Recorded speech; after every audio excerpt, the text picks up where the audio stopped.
오늘 같이 은혜 받을 말씀은 사도행전 17장 1절부터 15절까지 말씀입니다. 사도행전 17장 1절부터 15절까지 말씀입니다. 교독하겠습니다. 그들이 볼리와 아볼로니아로 다녀가 데살로니가에 이르니 거기 유대인의 회당이 있는지라. 바울이 자기의 관례대로 그들에게 들어가서 새 안식일에 성경을 가지고 강론하며 뜻을 풀어 그리스도가 해를 받고 죽은 자 가운데서 다시 살아나야 할 것을 증언하라. 이르되 내가 너희에게 전하는 이 예수가 곧 그리스도라 하니 그 중에 어떤 사람 곧 경건한 헬라인의 큰 무리와 적지 않은 기부인도 근함을 받고 바울과 실라를 따르나 그러나 유대인들은 시기하여 저자의 어떤 훌륭한 사람들을 데리고 때를 지어 성을 소동하게 하여 야손의 집에 침입하여 그들을 백성에게 끌어내려고 찾았으나 발견하지 못함에 야손과 몇 형제들을 끌고 업장들 앞에 가서 소리질러 이르되 천하를 어지럽게 하는 이 사람들이 백성이겠네. 야손이 그들을 맞아 들였도다. 이 사람들이 다 가이사의 명을 거역하여 말하되 다른 임금 곧 예수라 하는 이가 있다 하더이다 하니 우리와 업장들이 이 말을 듣고 소동하여 야손과 그 나머지 사람들에게 보석금을 받고 놓아주니라. 다음에 형제들이 곧 바울과 실라를 베레아로 부르니 그들이 이르러 유대인의 회당에 들어가니라. 베레아에 있는 사람들은 데살로니가에 있는 사람들보다 더 너그러워서 간절한 마음으로 말씀을 받고 이것이 그러한가 하여 날마다 성경을 상고하므로 그 중에 믿는 사람이 많고 또 헬라의 기부인과 남자가 적지 아니하나 데살로니가에 있는 유대인들은 바울이 하나님의 말씀을 베레아에서도 전하는 줄을 알고 거기도 가서 무리를 움직여 소동하게 하거늘 형제들이 곧 바울을 끌어내어 바다까지 가가야 하되 실라와 디모데는 아직 거기 머물더라. 같이요. 바울을 인도하는 사람들이 그를 데리고 아덴까지 이르러 그에게서 실라와 디모데를 자기에게로 속히 오게 하라는 명령을 받고 떠나니라. 아멘. 오늘은 사도행전 17장 1절부터 15절 본문을 통해 너를 이방의 빛으로 삼아 하는 제목으로 9번째 시간 같이 은혜를 받겠습니다. 우리는 지난 시간에 보았다시피 성령님이 바울의 발걸음을 인도하고 계신 증거를 보았습니다. 아시아에서 여러 번 그가 들렸던 비시디아 지역의 안디옥이나 이고니온이나 루스드라나 이러한 곳에 여러 번 들러서 거기에서 이제 그리스도인이 된 이방 그리스도인들의 믿음을 굳게 하는 얼마나 중요한 일인지 모릅니다. 그렇게 하는 그 사역을 그가 열심을 다하고 있을 때 마게도니아인으로 나타난 그 환상을 통해 성령님은 이제 아시아에서 복음을 그만 전하고 유럽으로 가라. 발걸음을 옮겼습니다. 우리의 삶에도 이런 전환이 있다는 것입니다. 이 삶의 전환은 우리가 마음대로 하는 것이 아닙니다. 하나님이 계획하신 그 선하신 계획대로 우리를 인도하시는 그 놀라운 장면을 우리가 보았습니다. 바울의 마음속에 오직 한 가지밖에 없잖아요. 영혼을 구원하는, 자기가 구원받지 못할 그런 환경에 있던 자기가 구원받았다는 이 놀라운 구원의 기쁨이 그 속에서 날마다 샘솟듯 일어나니까 나에게 이 영혼 구령의 거룩한 사명을 맡기신 주님의 그 사명을 얼마나 감사하며 다녔는지 모릅니다. 그래서 이 바울은 성령님이 인도하시는 대로 발걸음을 빌립보로 옮기시는 그 성령님의 인도하심에 순종했습니다. 그래서 빌립보에 가서 과연 성령님은 정확하게 그 많은 사람 중에 만나야 할 루디아라 하는 자주장수, 그 성공한 그 부유한 그 상인을 만나서 교회가 세워지는 놀라운 역사를 우리가 지난 시간에 보았습니다. 그 방법은 다양하기 때문에 빌립보 감옥에 40의 하나 감암매를 맞고 그 지상명령, 영혼 구원의 사명을 감당할지 우리는 할 수 있으면 그것을 피하고 싶지만 그러나 성령님의 인도하심에 순종했던 바울과 실라는 고통스러운 그런 빌립보 감옥에 있는 그 상황 속에서도 영적인 긴장을 늦추지 아니하고 마귀가 얼마나 그들의 마음속에 여러 가지로 미혹하겠습니까? 정신을 혼미하게 할 것입니다. 우리의 육신이 고통 속에 있으면 우리는 집중하기가 힘듭니다. 그러나 그럼에도 불구하고 지금까지 그 어려움 속에서 자신을 또 건지실 것을 믿는 그 사도 바울과 그리고 선지자 실라는 하나님 앞에 찬양합니다. 나를 이 거룩한 이 영혼 구령의 사명을 감당하신 그 은혜를 감사합니다. 하나님 앞에 찬양합니다.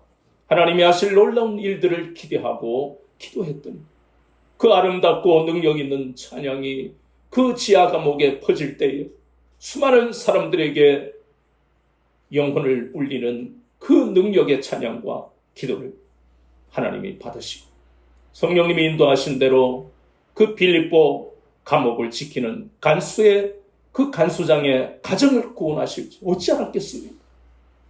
놀라운 영적인 그러한 능력들이 나타났습니다. 마침내 그 가정이 구원받는 놀라운 역사가 사도행전 16장 31절 나타나는 것을 우리가 지난 시간에 보았습니다.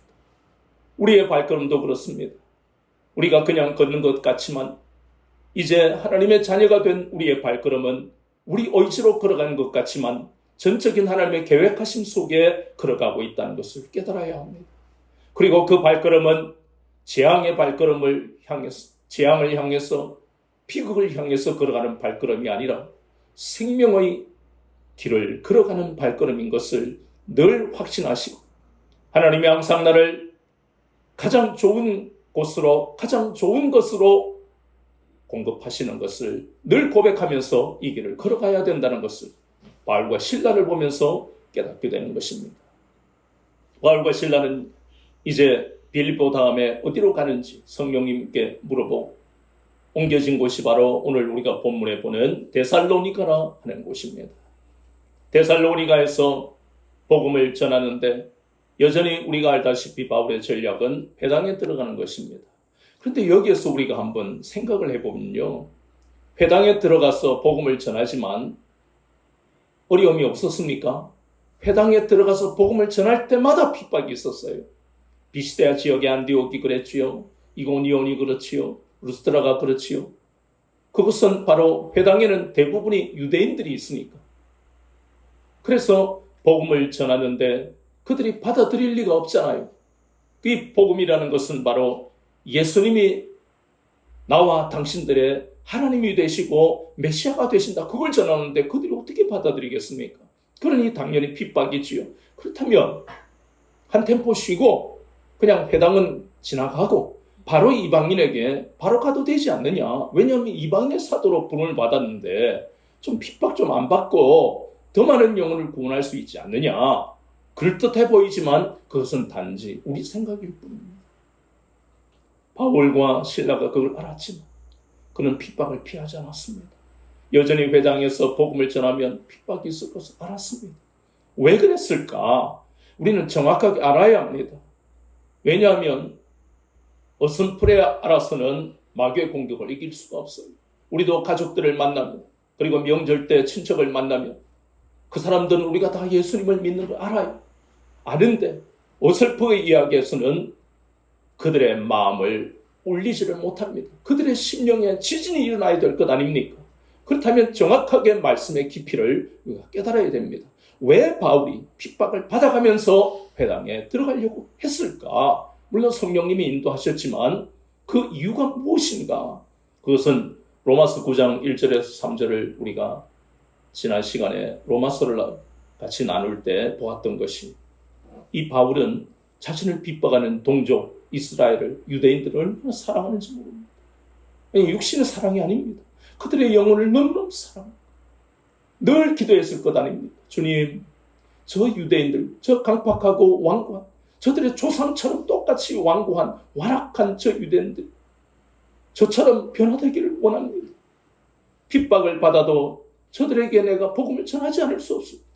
나는 동족 유대인들을 사랑합니다. 그 사랑 때문에 그 핍박을 받아가면서까지 그렇게 복음을 전해야 된다. 그리고 또 하나는 자신이 복음으로 변화되었고 누구라도 이 복음을 전하면 자신이 하는 것이 아니라 복음의 능력이 저들의 견고한 진을 무너뜨리는 것을 믿었기 때문에 그는 핍박이 고통스럽고 매 맞는데 안 아픈 사람이 어디 있습니까?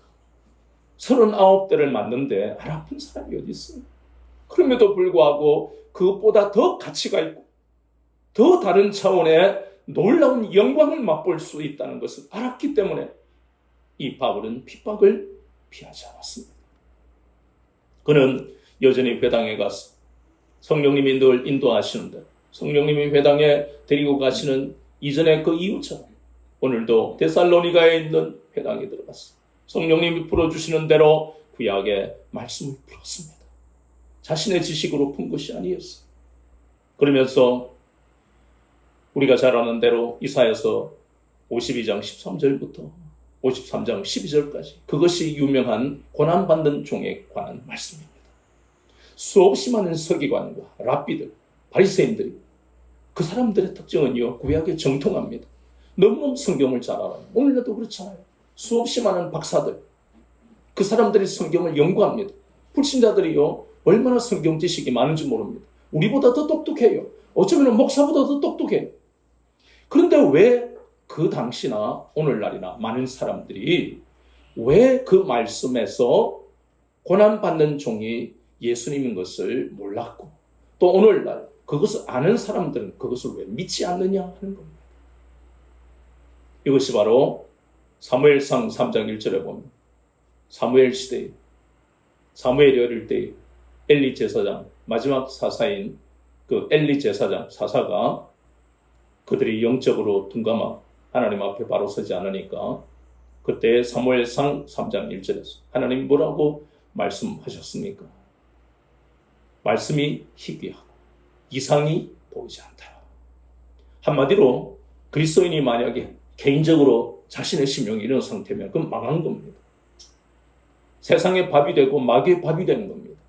말씀이 희귀하고 이상이 보이지 않는 우리는 세상의 것들을 썩어질 것들을 바라고 살아가는 사람들이 아닙니다.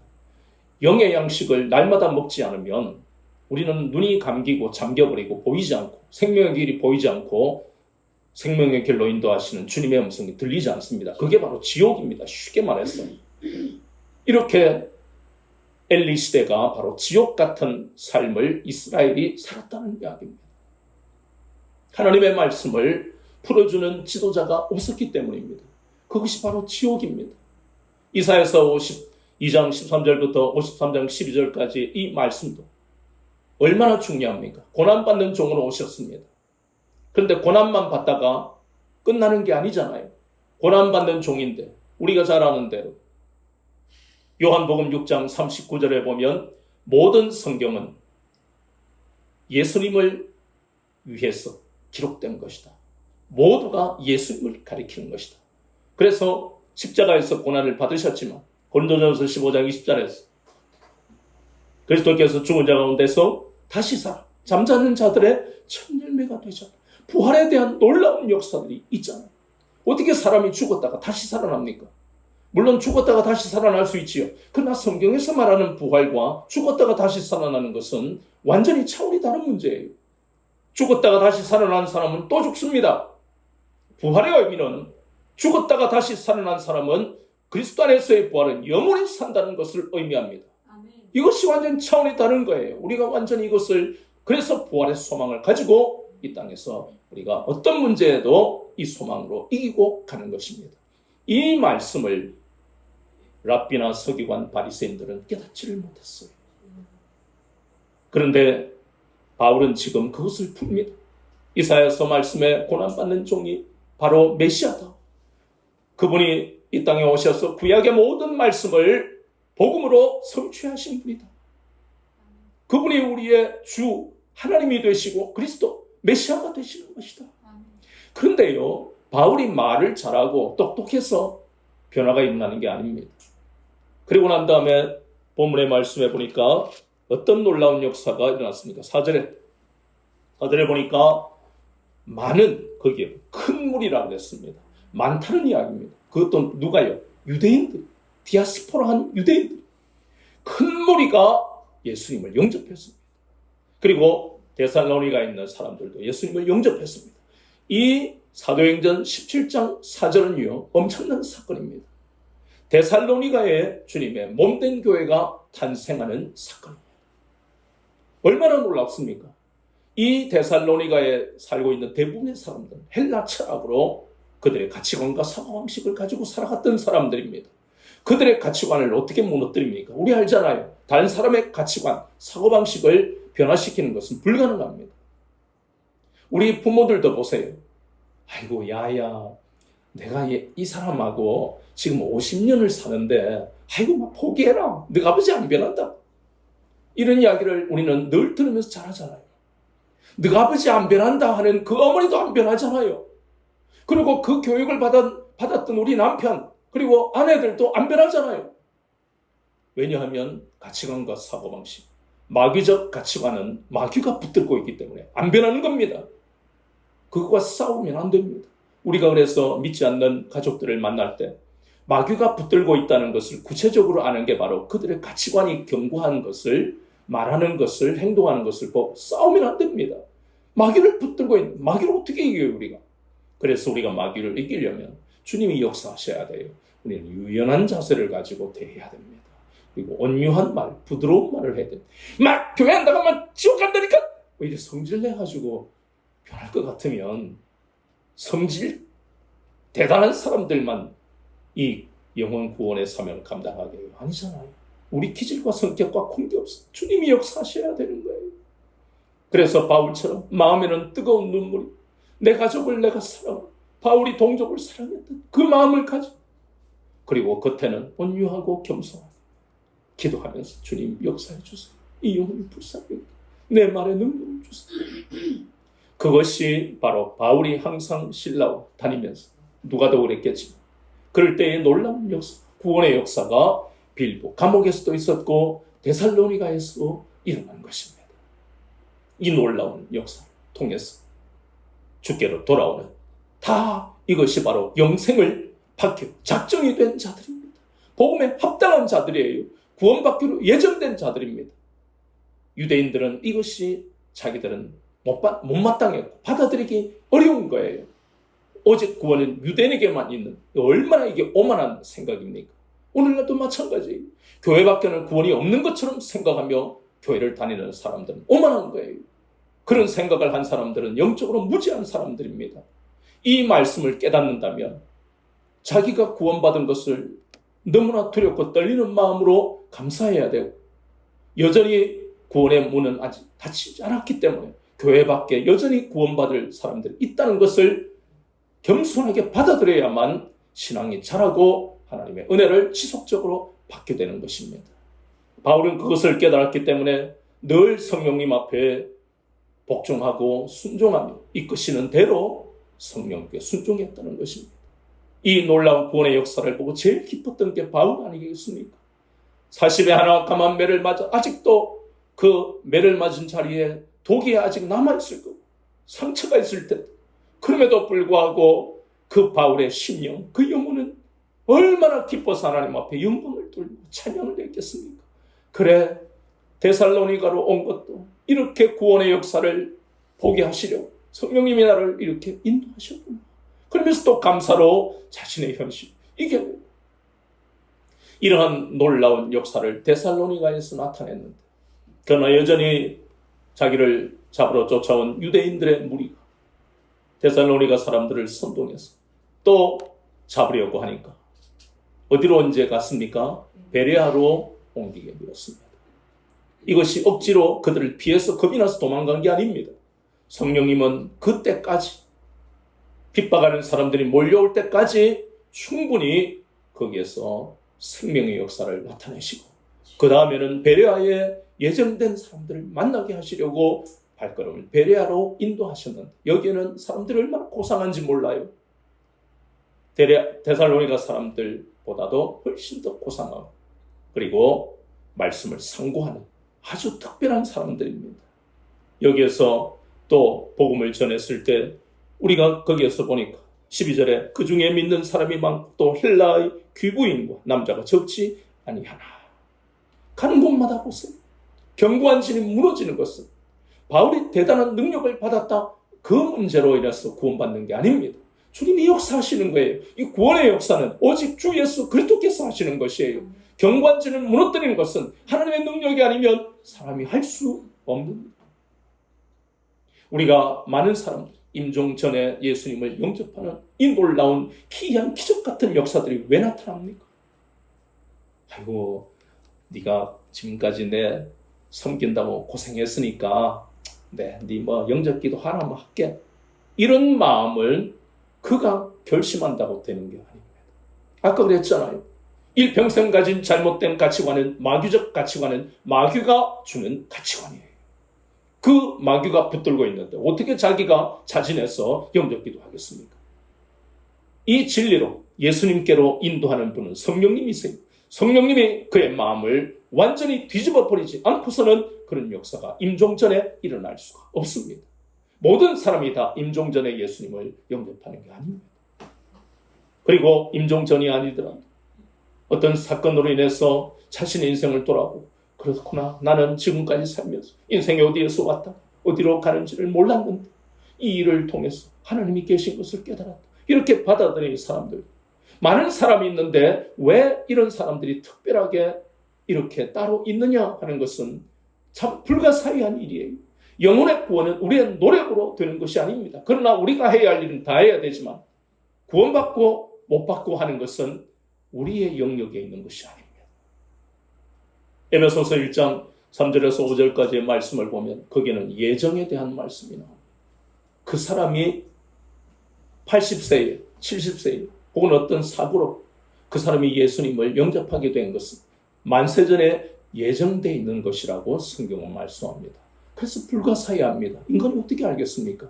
만년 전에, 만세전에 그 세월 속에서 예정된 거라고 하시니 그리스도 안에서 그가 하나님의 자녀로 이렇게 구원받는다고 말씀하잖아요.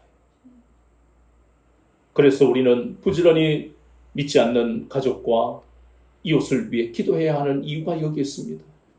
그 사람이 구원받을지 못 받을지는 우리가 모르기 때문에 한 사람이라도 주께 인도하기 위해서 우리가 기도하고 선행을 베풀어야 되는 것입니다. 할 수 있다면 우리에게 주시는 물질을 사용해서 시간과 우리의 몸을 헌신하고 봉사하기까지 한 영혼이 전하보다 귀하기 때문에 우리는 그 일을 해야 한다는 것입니다. 이렇게 베레아에서 복음을 전하고 구원받는 많은 수를 보면서 우리가 깨달아지는 것이, 자, 그렇다. 이 말씀 속에 바로 놀라운 우리를 향한 구원의 메시지가 있구나. 이게 무슨 말이냐면 우리는 본문을 통해서 두 가지를 깨닫게 된다는 것입니다. 우리가 알아야 할 첫 번째는 목회자 혹은 설교자는 성경 속에 감추어져 있는 그 말씀들을 성령님의 도우심, 성령님의 조명하심을 받아서 풀어야 된다는 겁니다. 설교자가 해야 할 가장 중요한 역할은 바로 말씀을 푸는 것입니다. 교회를 짓고 교회를 위해 헌신하고 다 가치 있고 거룩한 일입니다. 그러나 설교자로 목회자로 부름을 받았으면 가장 중요한 것이 무엇입니까? 말씀을 풀어야 됩니다. 왜냐하면 영혼을 구원하고 영혼을 살리는 것은 말씀이지 우리의 인간적인 노력이 아니라는 겁니다. 어떤 시설물이라든가 혹은 어떤 봉사가 아닙니다. 그것은 그 다음입니다. 가장 중요한 것은 성령님의 도움을 받아 말씀이 풀려야 된다는 것입니다. 생명을 살리고 생명의 길로 인도할 수 있는 것은 오직 진리의 말씀밖에 없습니다. 그래서 바울이 오늘 보이고 있는 것처럼 바울은 성경 속에서 예수님에 대한 것을 계속 푸는 거예요. 회당마다 다니면서. 그래서 오늘 본문에도 보면은요 17장 거기에 보니까 2절에 보니까 바울이 자기의 관례대로 그들에게로 들어가서 새 안식일에 성경을 가지고 강론하며 그랬습니다. 새 안식일이라는 것은 이것은 바로 세 번의 안식일 동안 이 뜻입니다. 그러니까 쉽게 말하면 3주 동안 말씀을 관례대로 하니까 항상 회당에 들어가서 이렇게 강론, 말씀을 풀었다는 겁니다. 3주 동안. 그러니까 결국 목회자가 해야 할 가장 중요한 것은 이렇게 말씀이 목회자에게 풀려야 되는 겁니다. 사람을 살리는 것은 이것밖에 없습니다. 그래서 바울은 그 성경 속에서 복음을 가지고 예수님이 누구신가를 풀었다는 겁니다. 그 놀라운 말씀들이 성경 속에 전부 나타나고, 아까 우리가 봤던 요한복음 6장 39절도 바로 모든 성경은 바로 예수님에 대한 말씀을 하고 있다고 우리가 그랬잖아요. 창세기 22장 17절 18절도 마찬가지입니다. 비록 구약이지만 그 속에 예수님이 있다는 것을 목회자는 풀어줘야 됩니다. 내가 내 씨로 말미암아 천만 민 복을 받을 것이다. 이때 씨가 무엇이냐? 상식으로 보면 이삭이지요. 그러나 목회자는 그렇게 말하면 안 됩니다. 그 이삭은 맞지만 장차 오실 메시아, 장차 오실 예수님이 바로 씨다. 그 씨로 말미암아 천만 민이 복을 받는다. 이삭으로 말미암아 복을 받는다. 상식적으로 한번 풀어보세요. 그 이삭은 유대인에게만 해당되는 것이 천만 민이 아니잖아요. 그래서 그 씨는 바로 예수님을 의미하는 것이다. 그리고 로마서 3장 21절부터 23절, 로마서 4장 11절부터 나오는 말씀도 바로 예수님에 대한 말씀이에요. 로마서 3장 23절에 우리가 모두 다 죄인입니다. 우리가 다 죄를 범했기 때문에 하나님의 영광 이루지 못했습니다. 그런데 율법 외에 하나가 바로 복음입니다. 그 복음을 통해서 예수님이 우리 죄에 대하여 희생제물이 되시고 화목제물이 되신 것을 로마서 3장은 풀고 있는 것입니다. 그리고 4장 11절부터 나오는 것은 이것은 유대인을 향해서도 이방인을 향해서도 모두가 다 한 분 하나님을 섬겼던 그 유대인만이 특별한 존재라는 것을 말씀하고 있지만 로마서 4장 11절은 그것을 풀어줍니다. 아브라함의 자손만이 하나님의 선택받은 자손, 민족이다 하는 것이 아니고 그 아브라함은 혈통에 대한 아브라함의 자손은 끝났다. 이제 예수 그리스도를 믿는 사람, 믿음으로 아브라함의 자손이 되었다. 그것을 풀어줘야 하는 사람이 바로 목회자다 하는 겁니다. 그것을 바울은 다니면서 풀었던 것입니다. 회당마다 다니면서. 생각을 해보세요.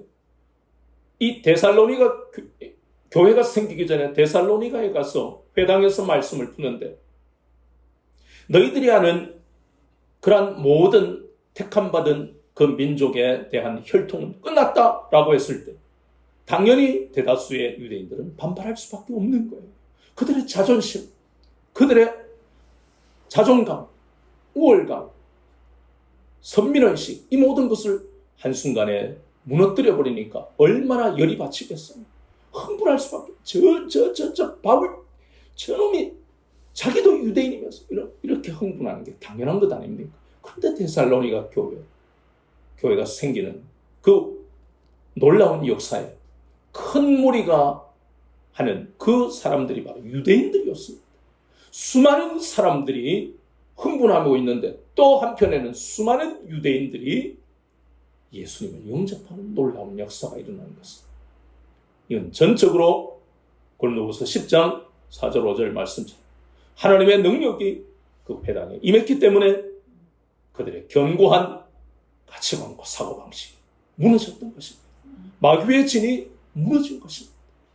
우리가 사랑하는 가족들, 친척들을 만날 때 우리가 마음에 기도해야 할 것은 하나님, 그 바울이 회당마다 다니면서 핍박이 있을 것을 알면서 마음에 두려움이 있었겠지만 영혼을 살아가는 그 주님의 마음, 한 사람이라도 또 구원받게 할 수 있다면 핍박을 당연한 것으로 받아들인 그 바울처럼 수없이 많은 복음 전도자들처럼 주여 나도 내 가족을 만날 때 그런 마음을 주시옵소서.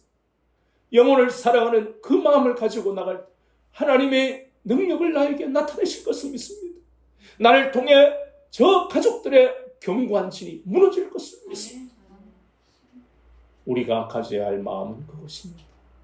그 마음을 가지기까지 마귀는 우리에게 와서 이방의 빛이 되지 못하도록 우리의 약점을 건듭니다. 야, 너 네 오빠 미워했잖아. 싸웠잖아. 너한테 소송도 걸고 못된 짓 했잖아. 너그 부모 니한테 재산도 한 푼 안 줬잖아. 그 부모도 아니지. 이러한 과거의 사실을 가지고 이 거룩한 일을 못하도록 마귀는 얼마나 많은 수없이 많은 방법으로 우리를 넘어뜨리려고 합니다. 그래서 여보, 오늘 우리 가족들에게 복음을 전하자. 이렇게 출발하다 가다가 마귀의 꿰매 넘어갔어. 다음에 하지 뭐.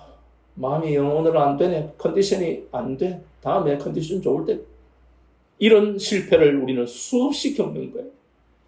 우리의 어떤 성격이 나빠서가 아닙니다. 우리의 인성이 나빠서가 아닙니다. 여러분 똑똑히 하세요. 그러지 않으면 부부가 싸웁니다. 부모 자식 간에 싸웁니다.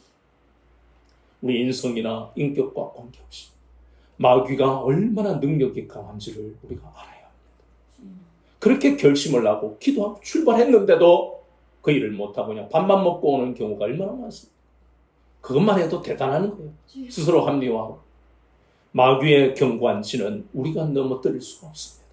우리가 그걸 알아야 합니다. 그래야 우리끼리 싸우지는 않습니다. 우리끼리 분열되지 않습니다. 당신이 말이지. 근데 좀 기도 좀 뜨겁게 하지. 기도를 안 하니까 봐라. 그러지 말고 마귀의 능력이 얼마나 강한지를 우리가 깨닫는다. 겸손하게 오늘은 실패했지만 하나님이 실패한 것이 아니라 내가 실패한 것이다. 더 기도를 준비하고 가야 되겠다. 우리 서로 힘냅시다. 여보, 힘냅시다. 주님이 역사하실 거야. 그러면서 포기하지 않고 물러서지 말아야 하는 것이 우리 주님이 역사하실 때까지 우리는 포기해서도 안 되고 물러서서도 안 됩니다. 영혼 구원의 이 사명이요, 이 땅에서 제일 가치 있는 일입니다. 그것을 알기 때문에 바울과 실라는 기꺼이 아무 잘못도 없고 로마 시민권을 사용하면 되는데도 불구하고 빌보의 그 깊은 감옥으로 그 속에는 강도와 협작꾼과 모든 더러운 죄를 지은 죄인들이 우글우글한 그 속, 이 거룩하고 하나님의 영광을 위해 사는 그러한 하나님의 부름을 받은 사도와 선지자가 있어야 할 곳이 아닌데도 불구하고 그렇게 성령님께 이끌려서 가는 이유는 단 한 가지. 영혼을 구원하는 이 일만큼 세상에 가치 있는 일은 없다는 걸 알기 때문에 그 영광스러운 일에 자신들을 불러주신 것이 너무너무 감사하니까 기꺼이 그 일을 감당했던 것처럼 우리가 때때로 이 일을 하다가 실패하고 실수해서 자존심이 상하고 창피를 당할 수도 있지만 그럼에도 불구하고 이 일을 위해 40에 하나 감한매를 맞는 것을 피하지 아니하고 또 목이 달아나고 죽기까지 고통당하는 그것을 마다하지 않았던 수많은 우리의 믿음의 선배들의 그 길을 감사함으로 걸어가야만 우리는 이 땅에 사는 동안 하나님의 영광을 보며 하나님이 채워주시는 놀라운 은혜를 체험하며 살아갈 수가 있는 겁니다.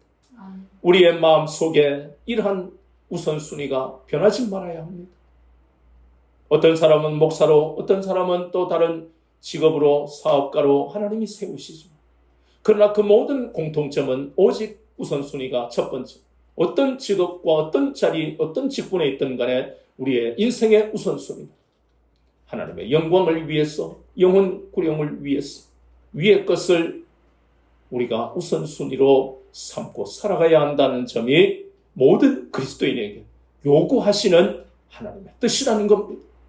이 뜻이 여러분의 가정과 심령 속에 교회에서 이루어져야만 그곳이 바로 천국이 되는 것입니다.